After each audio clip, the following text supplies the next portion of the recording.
So I know most of you will have a basic understanding of the Royal Air Force or the Air Force in general or the military, but I'm going to have a quick skip over introduction to the Royal Air Force. Tell you a little bit about RAF Galaxy, where we came from, how we developed and why we are as we are today. I'm going to talk a little bit about friction mapping, which is something that I tend to do quite naturally, and it's quite hard to sum up in 20 minutes, but I'll do my absolute best. And I'm using, as a kind of example, as a case study, looking at the service leavers journey, because basically anybody who's leaving the service becomes a veteran or an alumni. So if I can look to improve their journey, then I can look to improve everything for our service leavers and veterans as they become. And then I'll have a look at the next steps. The so what? Why am I doing this? Why do I insert myself into everybody else's silos and jobs where they've been quite helpful, where they've been quite happy for a number of years, and then I turn up going, hi, what can I do? So before I get started on what I'm going to talk about, a lot of what I do is covered by the Official Secrets Act. And I frankly do not have time for 14 years in prison. So I've got a project to launch next week. I need to be back. So a lot of what the figures that I'm using for graphs, etc., are a few years out of date, but the issues that they're going to highlight remain the same. Despite the glamour and allure of a career in uniform and serving the country, we do have recruitment and retention challenges, the same as any across the wider military and in other organisations as well. These stem from a multitude of reasons, including changing public perceptions, changing societal requirements. So traditionally in the military there is an expectation of working away, of going on overseas deployments. For example, my husband at the present moment in time is deployed off and he won't be back until next year. And deployments away from family and friends. The images on the screen are taken from the Armed Forces Continuous Attitude Survey, which is done every single year, tracks how people are reacting, are there any changes, highlights any issues that might be coming up in the future that we need to react to. And they kind of show that although more than half of our personnel are satisfied with their job at the present moment in time, the morale is low. So, you know, it shows that there is a potential issue in there as well, and it shows that 3 in 10 personnel agree that members of the armed forces are not valued by society. So it shows that the morale is reacting to public perception of the Royal Air Force and what it's like to serve in the military, what the purpose is. We also have competition from other sectors. So whereas we are world leaders in terms of cyber, we're world leaders in terms of Space Force. Very forward-looking, this is always going to be in high demand by our competitors. So we do have that competition and we do have that element of, for want of a better phrase, poaching. Another issue that's been highlighted on both sides of the Atlantic is a lack of tangible connection to somebody who served before. So previous generations have had connections to World War II veterans, to national service personnel, which would provide an instant mentor and an instant connection for somebody who's already been through this particular experience in the past and that they can connect to and talk to. That doesn't exist anymore. There is that sort of elemental drift, and there's no longer the national draw to a life in military and following in the footsteps of your relatives.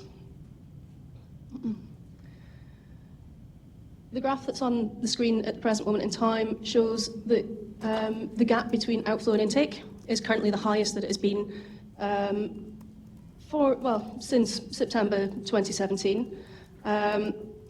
In fact, financial year 23-24 saw a 1.2% decrease in intake compared to the year before, leading to a 2.6% decrease in overall strength. So people were leaving and they weren't coming back, and we weren't being able to replace them. This is kind of where RAF Galaxy stepped into the fray. Around 2020, 2021, there was a realisation people were leaving. We had no way to maintain contact with people, and we couldn't welcome them back into the service. Also, we weren't doing our level best to ensure that people leave well. So we look after them while they're in the service, but what were we doing when they left? And there was no support. So my predecessor Air Vice Marshal as he is now, Adrian Bands, stood up RAF Galaxy, and it launched in September 22. It's before my time. I joined in December 22. And at the present moment, we have 5,211-ish people on the platform.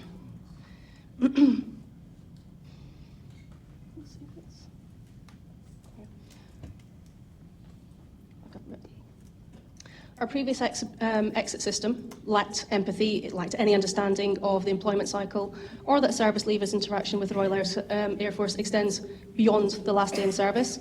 There's little appreciation of the challenges of going from a military life into a civilian life. So when you're serving in the military, you are told what to wear in the morning. You're told the standards of dress. You are told what you're going to eat, when you're going to eat, how your day is going to go. You have a very solid battle rhythm, as it's referred to. But then you suddenly leave this and you step into a civilian life where you don't have any of that support. You don't have anybody there to help you decide what you're going to wear to work in the morning. Yeah? What do I wear? Do I wear jeans? Do I go in my uniform? So there was no way to reach back into the service for that specific support, or no way to necessarily find a buddy to help you move forward into that. My previous SRO, Air Vice Marshal as he is now, Adrian Bands, tells a great story of one of his colleagues when he was leaving, had his warrant card destroyed in front of him. He wasn't allowed back into his office, he wasn't allowed to go back to his desk without being escorted by one of his colleagues, or who would have been 5 minutes ago, one of his colleagues, despite having served for 20, 25 years. So it was, as the phraseology is now, a termination. You were terminated. We're very lucky with our Air Chief of Staff, who is my ultimate sponsor, who is my ultimate advocate for this platform. They understand the ethos of what we call Leave Well. So helping people make that transition from being a military personnel into a civilian life, to help provide them with the support and to help people return as well. So if we can help them leave well, we can help them return well. There's also a cost, a financial cost of poor transition. So the government is responsible for any costs associated with this poor transition, and I've popped 3 figures on the board, and with a show of hands, I'd like you to have a quick guess as to which of these is closest to the cost of poor transition. So if you bob your hand up if you think it's 15 to 20 million for the UK government. Oh, yeah. 1. 70 to 80 million? Okay. 100 to 120 million. You'd be right. It's closer to 120 million pounds, the cost of poor transition. The graph that's on there now, this comes from a research study by the Forces in Mind, yeah? And it breaks that down for you. So it shows the costs come from a range of areas, including unemployment and homelessness, to PTSD, alcoholism, and illegal activity. These figures are dated between 2012 and 2015, so they are slightly out of date. The figure is actually much higher now. It costs a lot more now. The latest study isn't released until next week, so unfortunately I can't give you any figures. They're the ones that are embargoed. Yeah. Costs are expected to remain high until about 2030, when they will start to come back down, with thanks to the work that we're doing at the present moment in time. Okay, so how do we combat this? How do we combat this? Friction mapping. Fun times. Friction mapping. It's a huge subject to cover in 20 minutes, and so it's something that I do instinctively. I am that curious person that will ask you what you're doing. How are you doing it? I've got a tool that can help you do that. Why don't we get together? I'm using service leavers as a case study for this because they effectively become my alumni. And as I said at the start, if I can ease their pathway, if I can make their lives easier, then I can make their process to becoming a veteran easier, and I can encourage them to either come back or to continue to feed in to our platform and support the work of the Royal Air Force going forward. And quite frankly, when somebody said the phrase friction mapping to me initially, and fraction mapping, I thought, is that like the matting that went under my kitchen tiles? to stop them breaking. And everybody loves a good metaphor. Everybody knows I love a good metaphor. And it's not actually a bad one for what we do and how we achieve friction mapping. As a diagnostic tool, it's used to analyse frictions and disconnections between service personnel and the Royal Air Force, or between departments within the organisation and those that affect the experience of the service leaver in this case study. It helps me to find new ways that I can use RAF Galaxy to achieve the organisational goals and aims. It's an uncomfortable process. It's not designed to be a comfy little back-patting exercise. It's designed to search for issues, for problems, for conflict, for lack of voice, and help to mend those barriers. It can be used in much the same way as like a SWOT or a PESTLE analysis. So you look at your issues, you look at the wider issues, what's going on, how do I make the links to accomplish this and overcome any of the issues that we have. Image on the screen is a very, very simple, simplistic rendering of the process, focusing on the service leavers, looking at where they can find information on resettlement. The SLET is the service leavers engagement team, so like your exit interviews. So they're the ones that do your exit interviews. They look at the statistics, very data-driven, what are the top 10 reasons for people leaving. And then you have access to your learning credits and resettlement support. Hard for veterans to access that. Although they have access to learning credits and to career transition partnership, for 2 years after they leave, there's no way to feed, without Galaxy, there was no way to feed back in to access that. So, you know, it provides that gateway for them to continue to access that. At present, it's the individual's responsibility to engage with the leaving process. It's not, you know, the resources are provided, but the individual needs to engage with that. As you can see from the screen, from the quotes on the screen, people aren't always ready to interact with that when they're given the opportunity. We've all been in a situation where we thought, oh, I would have engaged differently with that at the time, with the value of hindsight. And this is one area that RAF Galaxy or your alumni platform can step into the breach to have a real tangible benefit, understanding this very specific friction point and approaching it with the empathy to make information ready and available for when the individual is ready. So for example, in our case, when people leave, they no longer have access to SharePoint. So without access to your SharePoint, you cannot access the contact details of your resettlement officer to get your enhanced learning credits. So you know you do not have that access that way to feed back in. It does require a mindset change on the part of both the individual and the organisation regarding the process. The start of transition may not coincide with the individual's psychological readiness to engage with moving on. As I said before, it's a huge, huge transition. You're going from a battle rhythm where everything is set out for you to this big, wide, scary world.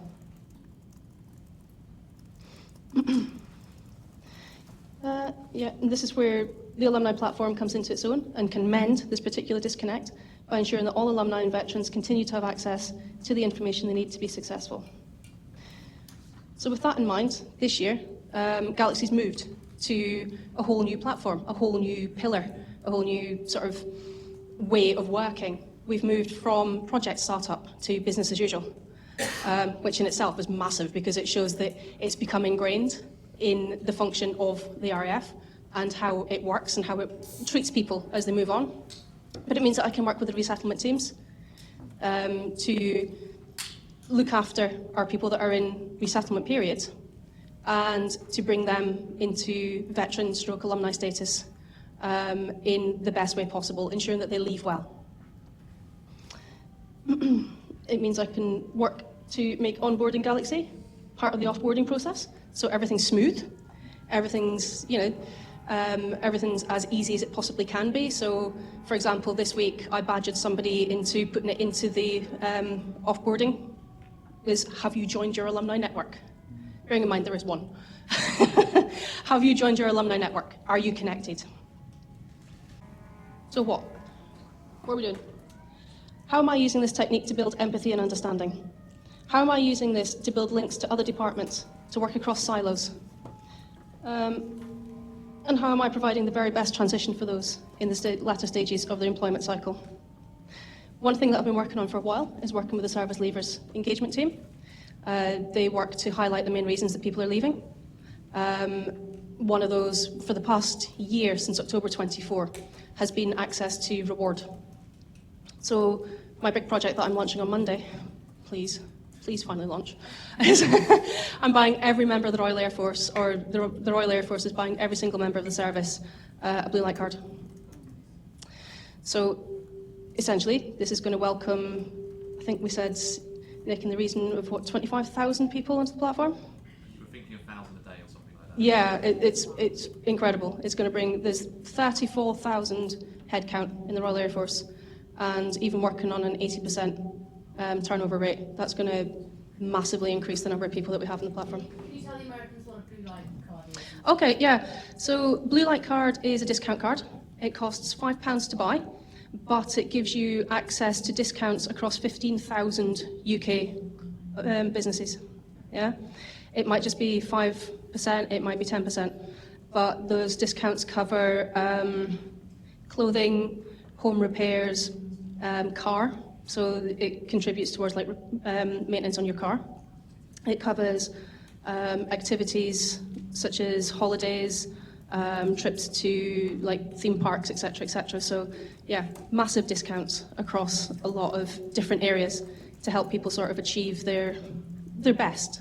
Yeah. So hopefully, fingers crossed for me, that launches on Monday next week.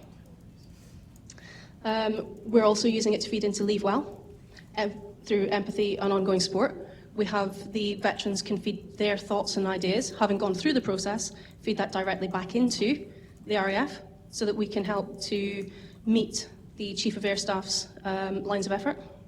So look after our people, care for our people, and essentially leave well, rejoin well. I'm working in the tri-service transition process. So we're looking at equality and transition across all three services. How can we make this the best process possible? How can we, through the work that Forces in Mind have done, how can we support people as they move forward? How can we reduce that financial and well-being cost to the individuals? I work with the rejoiners and the boomerang hires. So, working with the rejoiners to identify where we could support more like reservists, or where we can encourage people to come back to the service in the best way possible.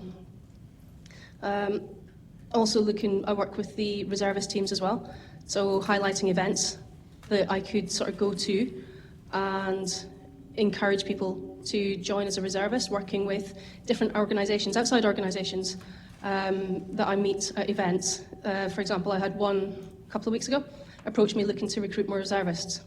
So I was like, yeah, that's great. I can create that sort of connection plan. I can create that communication plan for you. And working with Zigzag Careers. So my previous job, I worked in a job centre, helping people find jobs, basically. And one of the skills that I learned there was job matching. So with all the lovely filters that we have on the platform, I can job match quite effectively. I can find the right people in the right areas with the right skills and directly push jobs to them. So basically, friction mapping equals understanding equals empathy and support. Simple as that. Goes back to Joe with his story in 3 parts. Understanding, empathy, support. And I'll leave you with the words of Winston Churchill. Never in the field of human conflict was so much owed by so many to so few. It's time to reframe how we look at the transition process. It's time to almost literally reframe it. It's called termination at the present moment, which doesn't exactly open the door to rejoining. It's time to rethink how we look at that end point of the employment cycle for service personnel as they move forward into new worlds, and how we can maintain contact with them, and how we can use them for example, a digital reserve. We have thousands of people that worked in digital that are now veterans. How can we use that to lean back into? So yeah.